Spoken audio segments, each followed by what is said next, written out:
Good evening. I'll call this meeting of the Cartersville City Council to order. If you'll please stand for our invocation and pledge.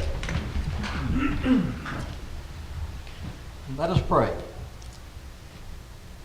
God, who is the creator of the whole world and filled it with things of beauty and the resources to sustain our lives with abundance, we are people who gather with thankful hearts. We come now to do the business of the city. Give us wisdom, vision, and fairness. We ask your blessing upon our Cartersville family and those who experience illness or grief. Guide us in all the decisions we make to your honor and glory. Amen. Amen. If you'll join me in the pledge. I pledge allegiance to the flag of the United States of America and to the republic for which it stands, one nation under God, indivisible, with liberty and justice for all. Ms. Keeling, the roll, please. Jerry Hodge, Ward 1. Here. Jay Stepp, Ward 2. Louis Tonsmeyer, Ward 3. Here. Lindsay McDaniel, Ward 4. Here. Diane Tate, Ward 5. Here. Lori Pruitt, Ward 6. Thank you, Connie. First order of business is the approval of our council meeting minutes from our May 21st meeting. Council, you've been given these well in advance of this evening. Chair will entertain any edits, additions, or deletions, or if there are none, a motion to approve would be in order. Make a motion to approve, Mayor. Second. All in favor indicate by saying aye. Aye. The minutes are approved unanimously. We have a presentation this evening, and Mr. Jones, if you'll start us off with that, please, sir. Good evening, everyone.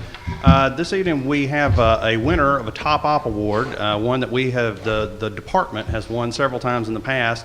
And we have with us Mr. Jack Dozier of the Georgia Association of Water Professionals. Jack spent 15 years with EPD and is on his way to greener pastures in the form of retirement here in a few months. He is retiring as Executive Director of the GAWP, where he spent those 25 years being basically a go-to resource for information in the water industry. He is known throughout the water industry, and we're really lucky to have him here to present to us tonight. He's busy, especially planning that retirement. I'm fortunate, or feel fortunate, that he's here and will turn the proceedings over to him. Thank you. Thank you, Bob. Thank you, Mr. Mayor, members of the council. It's my pleasure to be here tonight.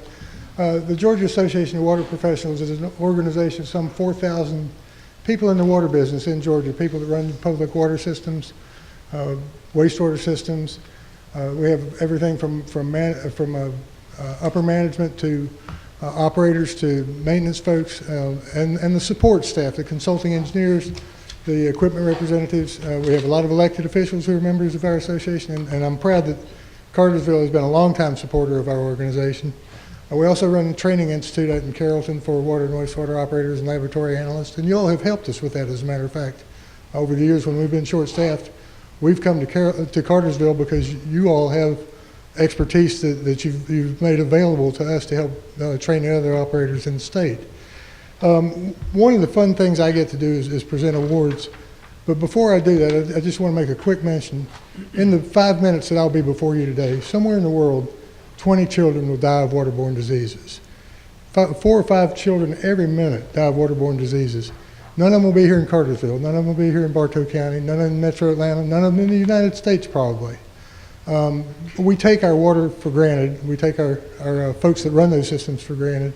And I would contend that aside from the spiritual, there's nothing that contributes more to the quality of life that we enjoy in this country than the fact that we've got a free and abundant source of water that we keep safe and clean for our people. We keep the rivers clean. We just celebrated the 50th anniversary of Georgia's Water Quality Control Act last year. And this year we got legislation passed that actually makes the first Monday in May officially a state recognized day of recognition for, it's called Water Professionals Appreciation Day in Georgia. And I would encourage y'all to plan for celebrations of your folks next year at this time, at that time. Tonight, it's my great pleasure to present the award for top water plant operator of the year for this district of the state. We have the state broken into 8 districts. But for this district, You won the top operator of the state, and it's Daniel Dukes. And he does a great job. And one that I can't present tonight because he's not here is Jason. Help me with her name again. Hazelwood. I kept thinking hazelnut, and I knew that wasn't right. Jason won the award for top distribution system operator of the year, which means getting the water out to the public. And so it's a great pleasure for me to be able to recognize excellence and to recognize the excellent professionals you have on your staff. You all have won our awards for Best Operated Plant of the Year statewide several times, both water and wastewater. You've had operators win the Best Operator Award several times, and I can't tell you how much it means to us to be able to recognize you and how much we appreciate your support. And it's an honor for me. And by the way, these folks can only do their jobs because you all give them the support that they need to do those jobs. So congratulations to you as well as to Daniel. And I'm going to bring Daniel up and present this to him.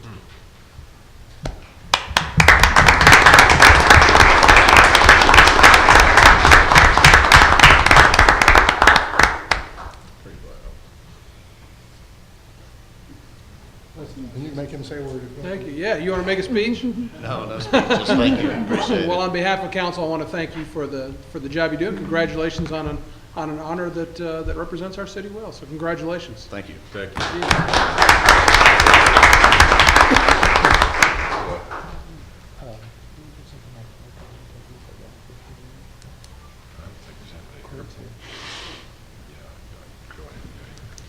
I do.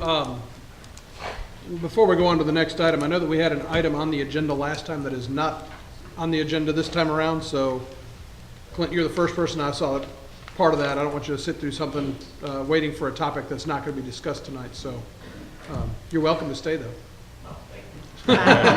Enjoy your night. We have next item.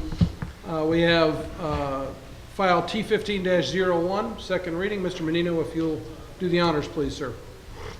Thank you, Mayor and Council. This particular case relates to the following case, SU 15-02. Since the first reading, and we hashed this out pretty well during the first reading, there's been one proposed change in meeting with the applicant.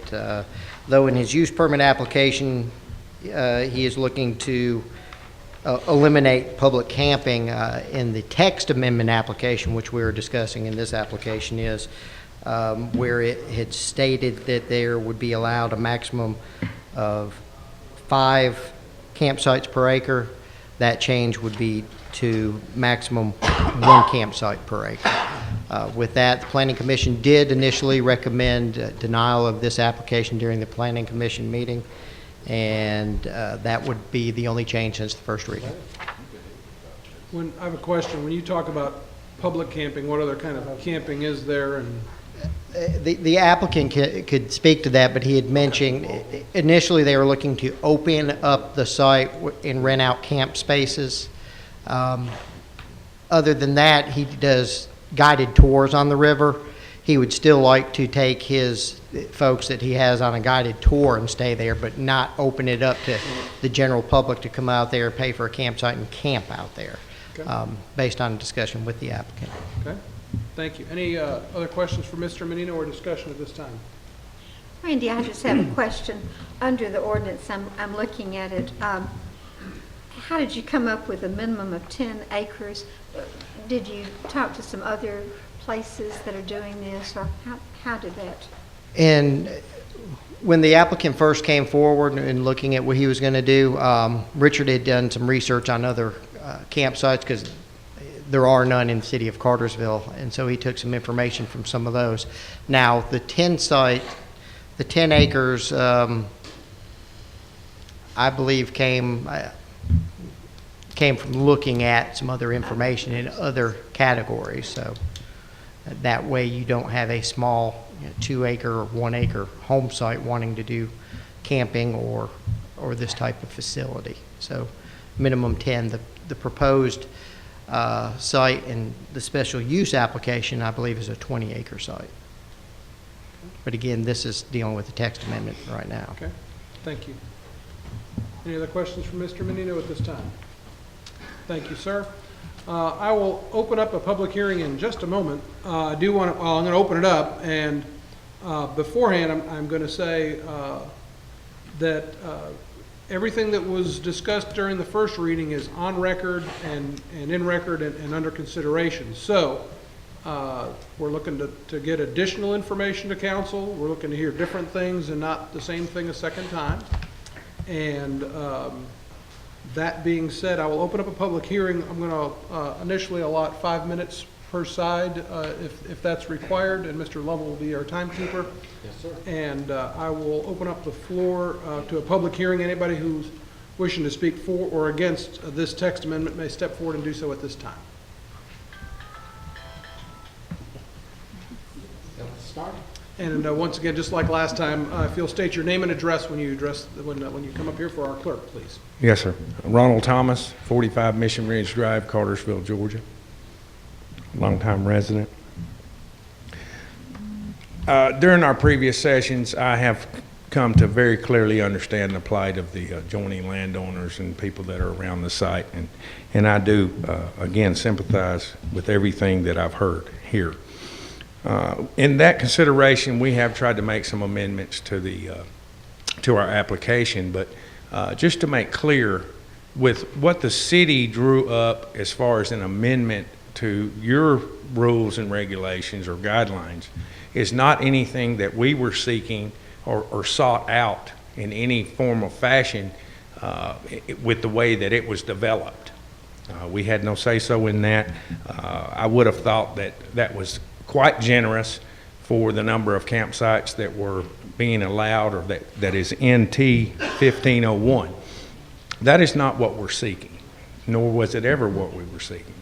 We're seeking simply to open up a park that's a part of the water trail, the Etowah River Water Trail, which is a 163-mile long water trail in not only this county, but adjoining counties.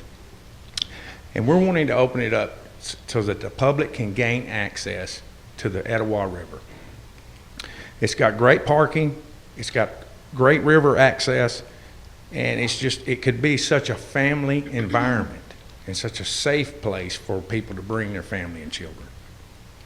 And that's what we're trying to do with our management capabilities, is to see that that's what happens. With that being said, as far as the camping goes, I understand the issues that come along with the public coming in and camping. So we want to do away with that portion of it. But you ask, is there another type of camping? Yes, we have a portion of our business where we do guided float trips. People come to us, or they go to our website or whatnot, and they book a trip. And those are very like-minded people. They have a strong commitment to leave no trace. They would come in, it would be completely guided from start to finish. We would, more than likely, we would be floating into the landing, camp overnight, get some breakfast, and go back out and do some more floating. Then we would shuttle them back to the landing, they would go home. That's the type of camping that we're asking permission to be able to do. As far as the access to the place, the general public, we don't want to deny them complete access. How about a Friday, Saturday, Sunday situation to where we could open the gates, have people come in, launch their vessels, bring their families, do some fishing, enjoy a day on the water in the city of Cartersville, float down river. We could alleviate congestion at so many river access points downstream by allowing them to park there and have us shuttle them back to their vehicle. You bring in one vehicle instead of two. They could get stranded. They could have any kind of numerous problems out on the river and not be able to get to their second vehicle. You put families in jeopardy that way, in my opinion. We just are asking for your consideration. Thank you very much. Thank you for your comments. Mayor, can I ask Mr. Lovell a question, or is that not allowed at this You moment? can do anything you'd like. That'd be totally acceptable. I'm confused, and I have been from the get-go, admittingly. If this is private property, Yes. and the Floyds are currently, or in the past, have allowed the public on that property to come and go as they wish, That is correct. Why is an ordinance necessary now for the Floyds to give this gentleman approval to bring a guided group down there and go down the river? What the Floyds did was open it up as a public park, pretty much, where anybody could go there, use it at however they wanted to, and there was no compensation involved. What he is doing is he's operating a commercial business, although it has a wonderful purpose and great activity, it is a commercial business. And the city, with limited exceptions, does not allow commercial businesses on R20 property, which this is on. So that is why there has to be a text amendment, and I believe staff decided that a special use permit, if this is something council ultimately decided to do, would be the best process to allow this. So that is what the difference is. Even if y'all deny it tonight, and there's nothing to prohibit the Floyds from letting the general public go out there and play on their property however they want to and launch out and get on the river all they want to. The difference is that this is a commercial operation. Okay. And we managed to supervise, we were allowed, otherwise it will not go back. All right. If we're going to talk, we've got to have it recorded. I'm not trying to be difficult. We just got to run everything through the proper channels here. Sorry, Ronald Thomas, It's all right. 45 Well, Mission we've Drive. already got that one. I just wanted to clarify just one issue. It would be, yes, it would be a corporation operating the business. That's where it comes in the labor and the staff to properly manage the facility. Someone would be on site every moment the gate was open till the gate was closed. If we're doing float-in camping, touring groups, there would always be staff members with that group from the very point of entry into the water to the point of exit from the water. That would include the entire time that we were utilizing the facility at Floyd's Landing. Thank you. Okay, we'll continue the public hearing relative to T15-01, and anybody wishing to step forward and speak for or against may do so at this time. Mayor, there's 40 seconds left for proponents. Okay, thank you. Good evening, Mayor and Council. Boyd Morris, 337 New Harley Road. Like you said, I've discussed this in the past. My comments are on record. One thing with their proposed change, in reading their application, they still allude to festivals and events further on down the road, not just camping and not just putting in and out of the water with their canoes and rafts. That's certainly more invasive than camping. You know, when you have a large festival next door, we're certainly not in favor of having that next to our homes, nor in any part of the city that has R20 zoning where this might fit. And again, I understand this particular zoning happens to be next to my home, but the text amendment would allow it anywhere in the city in R20 zoning, which, like I said before, is the Cadillac or gold standard of zoning. So we just don't think that it fits. And that's all I have to add. Thank you. Thank you. Again, public hearing for file T15-01. Anybody wishing to step forward, speak for or against, may do so at this time. And seeing none, I will close the public hearing for T15-01. And council, it is in your hands for either further discussion, any questions, or if there are none, a motion would be in order. My motion is to deny the text amendment. We have a motion, do we have a second? Second. I've got a motion and a second. All in favor indicate by saying aye. Aye. And motion to deny is carried unanimously. Mr. Mayor, by procedure, that would then make the next item on your agenda void. So that would actually come off the agenda now, and you would go to the item after that. Thank you, Mr. Lovell. Our next item is the first reading of our budget ordinance for fiscal year 2015-2016. Mr. Reinhardt, if you'll get us started on that, please. Honorable Mayor and Council, 2016 budget is balanced. It is $530,855 over last year's budget, which is a 0.37% increase. Next, Richard.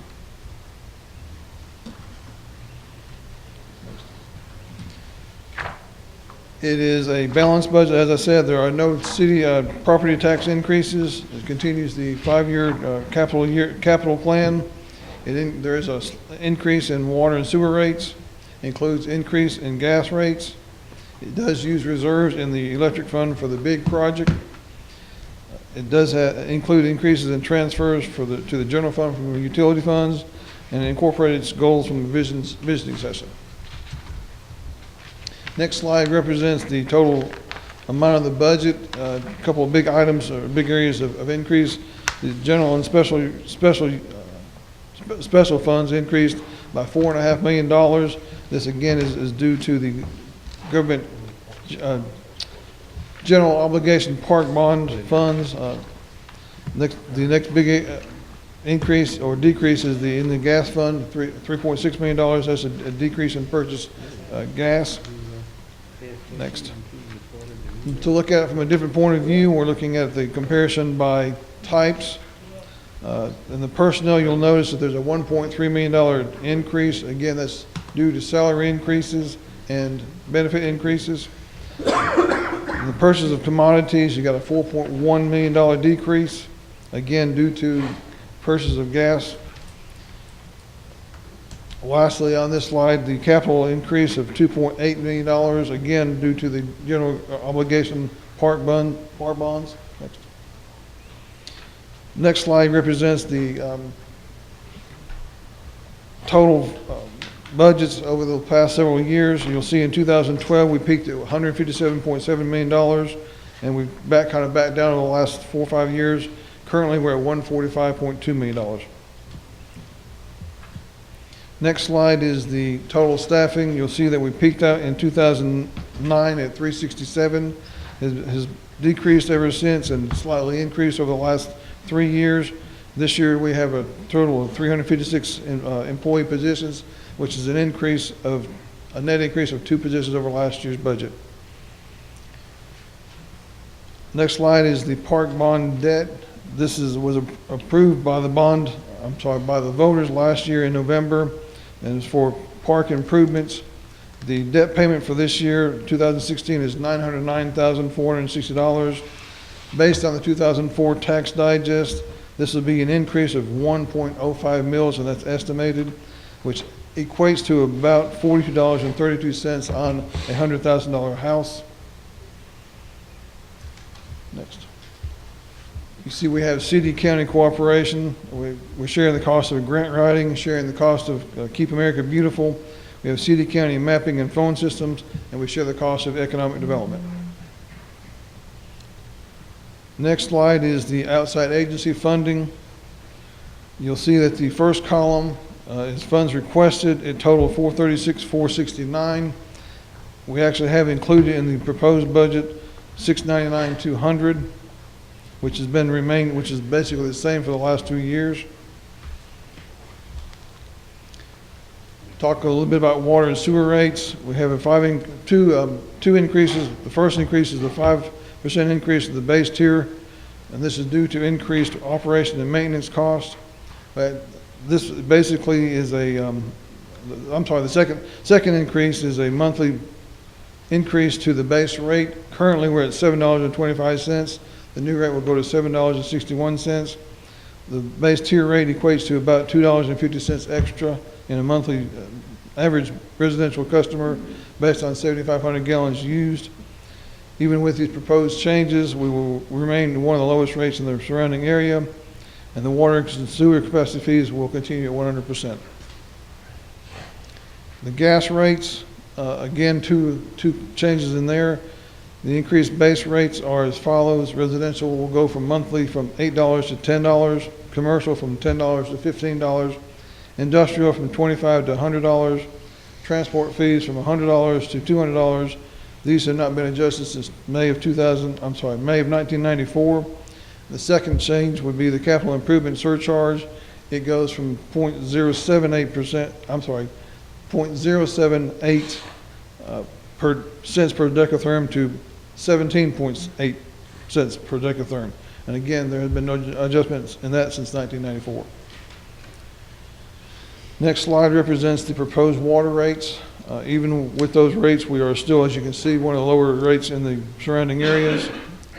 The first column or the first block right there is the current rate, and then the next one is the proposed. We're getting closer to the next closest would be Dalton. Next slide is the residential summer electric residential rates. Again, we are in the still lower than the next closest competition. And the next slide is the gas rates. And again, this is based on 2014 consumption. You'll see that the cost per therm for the city of Cartersville is $1.24. The next closest is the true natural gas at $1.50 per therm. And in conclusion, the fiscal austerity, the city will continue to look for ways to improve efficiency and curtail the city's overall operational cost. This is what we've done for the last several years. Okay. Questions for Mr. Reinhardt on this budget Just proposal? a comment, if I may. Yes, please. The budget features the park bond projects and the voter-approved debt and millage increases. Obviously, that's one of the things we're going to be working on. It's not a park expansion. We're just taking a look at improving what we have. It does have water and gas rates in there, but our philosophy has always been to keep our rates at or near what the market was and offer quality service, which I think we do. It's got ample pension funding. It does have a small salary adjustment in there for all employees. And it probably doesn't fully address the items that Bob made you aware of some time back with the water system and the TMDL standards that are going to have to be met, and those are coming in the not too distant future. There is a small use of electric reserves for the BIG project, which we'll talk about later, and Kroger that's coming in on Main Street. The budget does allow us to continue present service levels and make some improvements, and I don't think in looking at it, and you have in detail now in 2 meetings, that there's anything extravagant or unreasonable in there. So, just my comments. And thank you for your work on this and to all the departments. I want to publicly thank the staff for helping also. Okay. Any other questions or comments?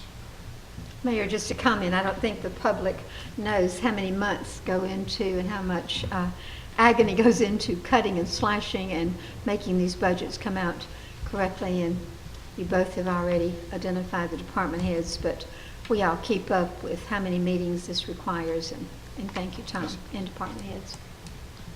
Thank you. Very well said. Thank you. Job well done.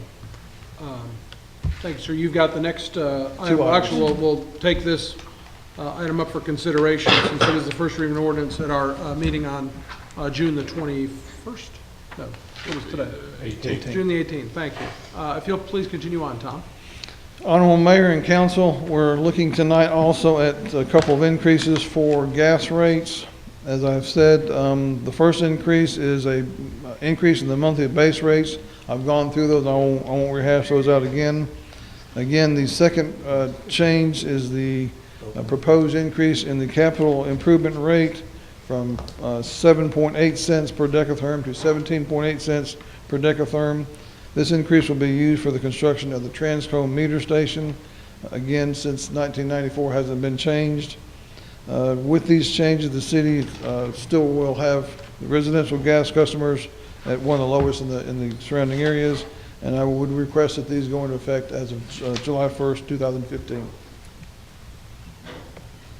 Okay.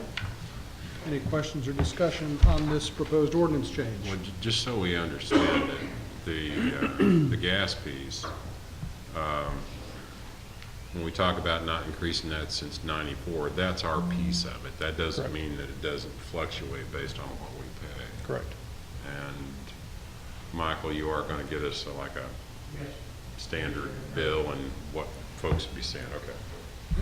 Thank you, sir.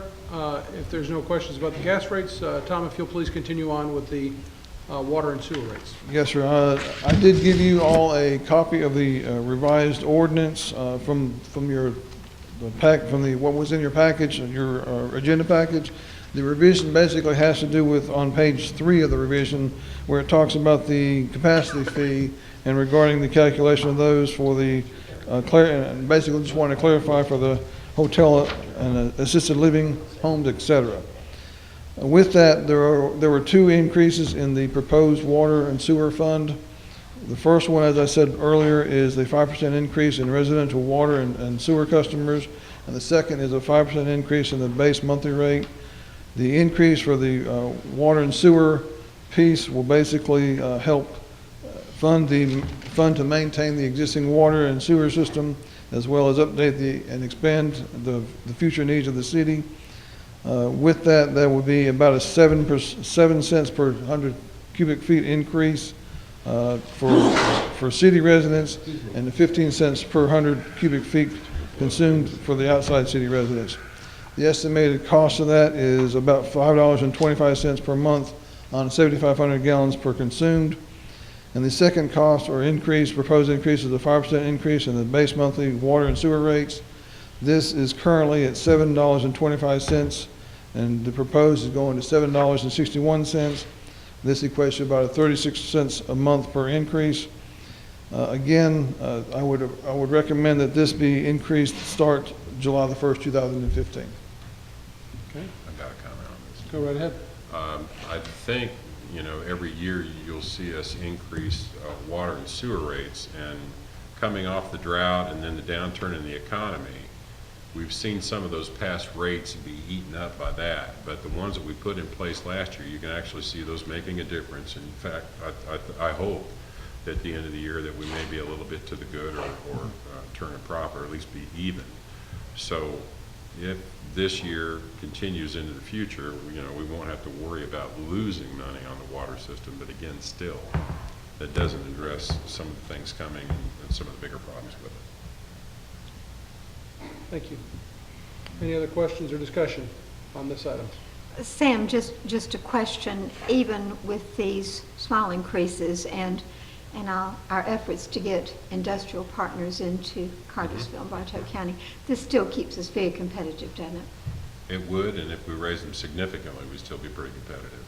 We've got probably, by a conservative estimate, $40 million worth of improvement we did to the water system, Bob? Yeah, and that's probably coming sometime before 2018, 2019. Yeah, so this, again, just kind of putting you on notice that while things are improving financially, there's a whole lot more work to be done, and some of it we have no control over. The TMDL limits are going to come down to everybody, and I guess the good thing, if there is a good thing in that, is that everybody else's rates will go up too in trying to address those. So. Very well. Thank you. Any other questions or comments? Thank you, Tom. Mr. Lovell, if you'll talk us through this ordinance revision. Yes, Mayor. Y'all had, on May 7th, adopted ordinance number 8-15. It had numerous typos and actually referenced the wrong section. So I have 2 ordinances for your consideration tonight on an emergency reading. The first is to repeal the ordinance that was adopted in error, and then the second is to adopt the correct ordinance amendment referencing section 24-321, which concerns a new electric bypass rider rate that y'all are adopting. I believe you can act on both in one motion. Okay. Thank you for that. If there's any questions or comments, if not, a motion. Motion to approve. That would be a motion to approve the repeal of the previous ordinance and Yes, approve the sir. corrected one. That's correct. Thank you. I just wanted to clarify that. Anybody like to second that? Second. All in favor indicate by saying aye. Aye. Motion carries unanimously. Thank you. Bob, you've got the next item, please. Mr. Mayor, members of council, would ask your favorable consideration of a rebuild project of our non-potable pump at the wastewater treatment plant. We do have 2 of these pumps, and the reason we have 2 of them is it is a critical piece of equipment for us, and right now we are running on that backup pump as we speak. So would ask your approval of a rebuild project to get us back to that needed redundancy. We took bids, and the low bid was from Goforth Williamson, for $8,111, and would ask your approval of that amount. Okay. Questions, comments, or motions? Motion to approve. Second. All in favor indicate by saying aye. Aye. Motion carries Thank you. unanimously. Thank you, Bob. Chief Carter, you've got the next two, please. Yes, sir. Thank you. Good evening, Mayor and Council. Tonight, I bring before you respectful request the approval to purchase the radios that will be required by ISO and by NFPA on the two new fire trucks that are soon to be arriving to the city. This will be 2 mobile radios, 8 individual portables, which will be split between the 2 trucks. The bid comes in from Coosa Valley Communications, who handles the maintenance for all the communications equipment for the fire department, with a low bid of $8,390. This will include warranties, installation, and frequency setup. Okay. Any discussion on this item? If not, a motion's in order. Motion to approve. Second. All in favor indicate by saying aye. Aye. Motion carries unanimously. Chief? The next item I bring before you, and I'm pleased to announce that this is the final council agenda item concerning the new fire trucks I'll have to bring to you, but this is a technical equipment package. In order to try to drive down the cost of this overall project, we elect on certain portions of it to do multiple vendors out there, pull them together for a package, and then select the low vendor for that particular piece. Once again, we've been able to do that here with this particular operation for the technical equipment. We're requesting for you tonight from Fireline, the extrication equipment, that price will be $29,962.60. The thermal imaging equipment will come from 10-8 Fire with $21,172. The rapid intervention equipment will come from MES for a total of $6,838. And then the communications from Firecom is from 10-8 for $9,565.92. This total technical rescue package, which meets and exceeds all NFPA standards, is $67,538.52. As a side note, looking at the total of all the packages that we have brought before you on this fire truck project that we've actually been working on since early in this budget year, our final estimates does put us to where we're going to be a little over $50,000 underneath our projected budgeted cost. Very good. All right. Any other discussion on this item? If not, a motion. Just a question, Mayor. Chief, I appreciate you going out to different vendors and trying to save money, but are you sure they all work together? Oh, yes, ma'am. We actually handle all the coordination. We purchase individually from the particular vendor, and we do the project management ourselves. Thank you. Make a motion to approve, Mayor. Second. And that's to approve Fireline for the extraction? Yes, sir. Based on that? Thank you. Fireline, for a total package of $67,000. Okay. I have a Motion motion and a still second. held. All in favor indicate by saying aye. Aye. Motion carries unanimously. Thank you, Chief. Thank you very much. Mr. Porter, you got the next item. Yes, Mayor and Council, I bring before you an item request from the Fiber Department for Allied Telesys to help our fiber equipment. Basically expand the capabilities of existing fiber lines to allow us to have dual feeds on some of the fiber, so it's actually improved technology. Cost of this is $17,974. They do have this funding available in their budget. Okay. Any discussion? And if not, a motion. Motion to approve. Second. All in favor indicate by saying aye. Aye. Motion carries unanimously. Council, we do have 6 items to add to the agenda. Is that number correct, or is that 5? Six will do. Okay. Chair will entertain a motion to add those 6. So moved. Second. All in favor indicate by saying aye. Aye. 6 items added. Mr. Lovell, why don't you get us started with the Electric ordinances? service contract item. Sure. All right. Basically, Mayor, this is a resolution to authorize the city to enter into a contract for electric power service with BIG USA Inc., whom we've received a request for service for. They have, we've received a signed emailed copy of that, and also a signed emailed copy of the contract, which is on its way via some mail delivery service from Belgium. So it will be here eventually. We're asking you tonight to approve the resolution authorizing the contract for electric service and also to accept the request for service proposal from BIG. And that is 2 of the items that you can do in one motion. Okay. Before I entertain a motion, I will simply say for the record, on behalf of the council and the city of Cartersville, we certainly welcome BIG for their continued investment in our community and for their willingness to put their trust in us and partner with us as they come to our community to do great things. And I want to thank Don and the electric department for a tremendous number of hours, blood, sweat, tears, and hard work to get to get them on board, and now comes the task of delivering on some pretty tight deadlines. But we're appreciative for the business, and we're ready for the business, and we want to publicly thank the folks at BIG for that decision. That being, I'd also like to give a nod to Keith, because Keith was working on this in China, I know. well, that too, yeah. By the way, Keith was on the other side of the world working on this too. Emails are wonderful sometimes. Thank you for including Keith in that. Keith, I apologize for the That's all right. Quite fine. I'll give you a hug after the meeting. Chair will entertain a motion. So moved. Second. All in favor indicate by saying aye. Aye. Motion carries unanimously. Now, Mr. Lovell, the other items relative to fireworks and ordinances in the state of Georgia. Yes, Mayor. The General Assembly, this legislative session, signed by the governor, have basically done away with local fireworks regulations. Fireworks are now allowed everywhere in the state of Georgia pursuant to the new guidelines adopted by the state. Because of that, we have to amend several city ordinances. There are actually 4 ordinances that we're going to amend. The first one is section 9-18, where we will put the new fee structure that we are authorized to charge for permitting processes. Our fees are allowed to be around $100, whereas the state gets to charge $5,000. The next one deals with section 9-30, which is where we discussed fireworks previously in the code. Basically, what the amendment deals with is that we used to not allow outdoor fireworks at all within the city. This will allow it as required by the state pursuant to their procedures and guidelines. The third one deals with section 9-32, which basically is where we used to prohibit fireworks, and what this section is now doing is defining what are considered consumer fireworks.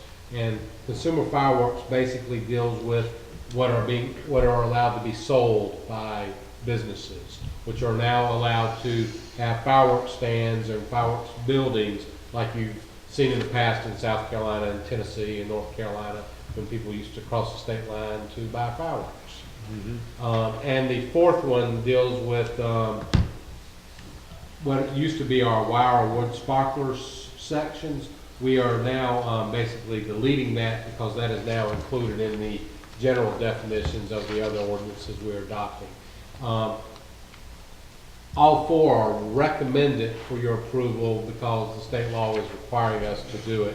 It is, of course, I believe, under the objections of our local fire officials who feel it was not regulated properly as approved by the state. But this is what the framework we have to live with, and so we are recommending y'all approve all 4 ordinances. Okay.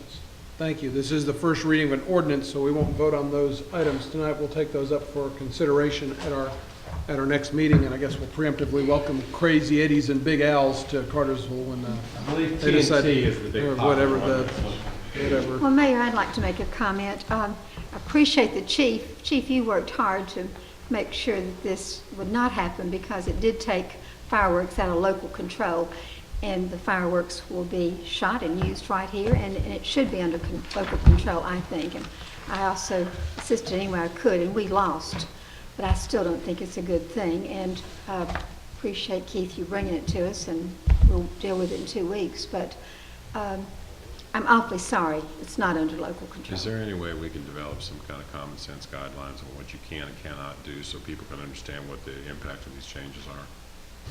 Chief? Because right now, it may as well be written in hieroglyphics. I don't know if anybody really understands it. Short answer is yes, and we are in the process of doing that, and once we get a clear picture of how our ordinance is going to affect things, Chief Culpepper and myself, we've already discussed internally. We're doing short sheet memos, if you will, to what our actual control is, and rest assured, we will be coming out with public information simplified. And I think that we would urge the public to take great caution with this change to make sure nobody gets hurt or property gets damaged. Yes, sir. That is a high point. And don't call 911 if it's before 2 o'clock on the 4th of July and you got fireworks going off, because that's when it's allowed to happen, right? We will definitely make sure that we include in the information that you're requested the hours of operation, which are fairly lenient. I would say, with this coming into effect July 1st, can I renegotiate my budget a little bit before we get started? Tell me what's going to burn, maybe you can. Yeah. Keith, would you review the fee arrangements with what the city can collect and the state can collect?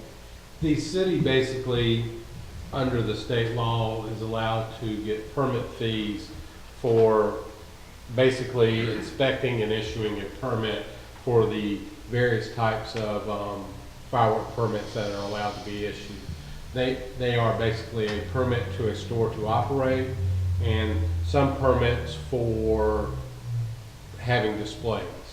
We are capped out at $500 for those fees. The city staff has recommended we keep what our fees used to be for these type of situations, which was $100.